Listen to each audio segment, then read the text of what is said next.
நண்பர்களே, நீங்கள் பார்த்து கொண்டு இருப்பது உங்கள் கௌசிகா ரிவ்யூ. சரி வாங்க வீடியோக்குள்ள போய் என்ன நடக்க போகுது அப்படின்னு சொல்லிட்டு பார்த்தீங்கன்னா, சொட்டக் போட்டுக்கு நேரத்தில் எல்லாமே மாறும்னு சொல்லிட்டு சொல்லுவாங்க. அது போல தாங்க நம்ம வெண்பா இருக்காங்களா, அவங்க இருந்து அப்பா கிட்ட சத்தியம் வாங்குறாங்க. Promise promise promise.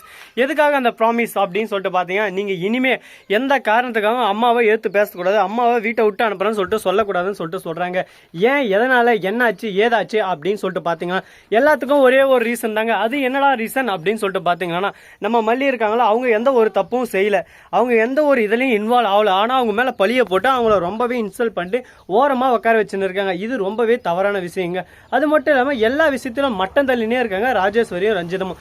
இந்த விஷயம் சுத்தமா நம்ம வெண்பா குட்டிக்கு பிடிக்கல.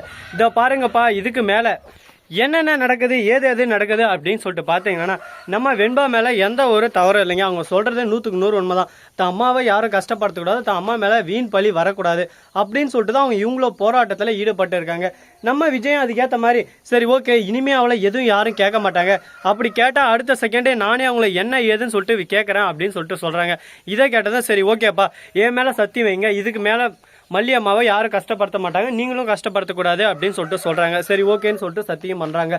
வேறு வழி தெரியல நம்ம விஜய்க்கும். ஏன்னா வெண்பா அழுந்தவங்க அழுந்துனே இருந்தாங்க, சாப்பிடவே இல்லை. நம்ம மல்லி சொல்லியும் சாப்பிடலைங்க. இதனால் ரொம்பவே இதில் போயிட்டாங்க, கஷ்டத்தில். சரி இதுக்கப்புறம் என்ன பண்ண போகிறாங்க, ஏது பண்ண போகிறாங்க அப்படின்றதாங்க ஃபுல் கதையாக இருக்க போகுது. அது மட்டும் இல்லாமல் சரி இப்படியெல்லாம் ஒரு பக்கம் நடந்துக்கும் போது மறுபக்கம் என்ன நடக்குதுன்னு சொல்லிட்டு பார்த்தீங்கன்னா, நம்ம கார்த்தி இருக்கார்ல, அவர் வந்து புதிய என்ட்ரி கொடுக்குறாரு. யாரா அப்படின்னு சொல்லிட்டு பார்த்தீங்கன்னா, அரவிந்த் தாங்க. அரவிந்தா அவங்க தம்பியும் தான் வராங்க. எதுக்காக அப்படின்னு சொல்லிட்டு பார்த்தீங்கன்னா, நம்ம அரவிந்துக்கு கல்யாணம் நடக்க போகுதுங்க. அரவிந்துக்கு கல்யாணமா? ஆமாங்க, அரவிந்துக்கு கல்யாணம் நடக்க போகுது.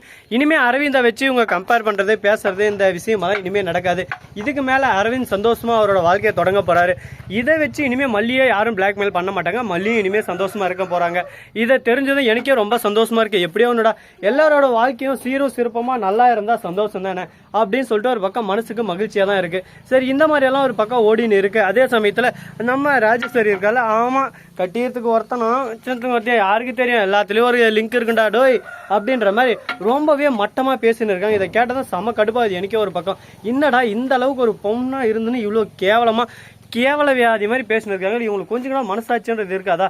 வெக்கம், மானம், சூடு, சொர்ணம் எதுவுமே இருக்காதா அப்படின்னு சொல்லிட்டு நமக்கே தோணுதுங்க.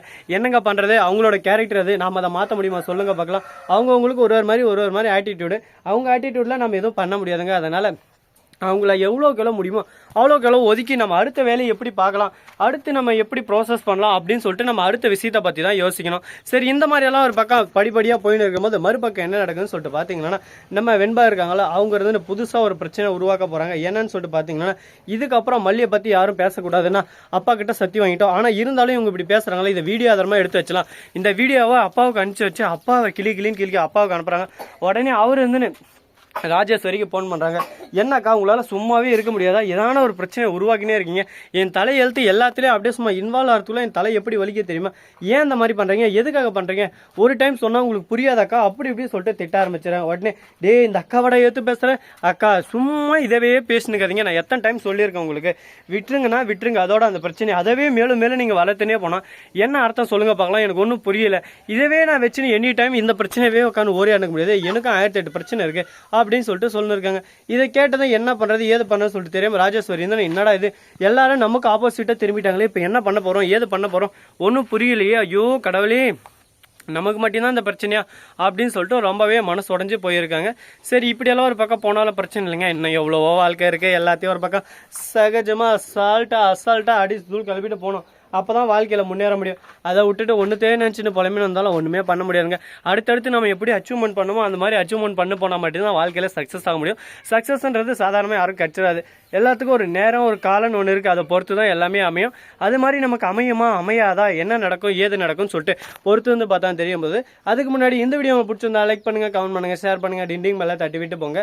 அப்போ தான் நான் போகிற அடுத்தடுத்த வீடியோ உங்களுக்கு உடனுக்குடன் நோட்டிஃபிகேஷன் வந்து கொண்டே இருக்கும். மிக்க நன்றி, தேங்க்ஸ் ஃபார் வாட்சிங், டாடா, see you, நன்றி, வணக்கம், வந்தனம், வருக தருக.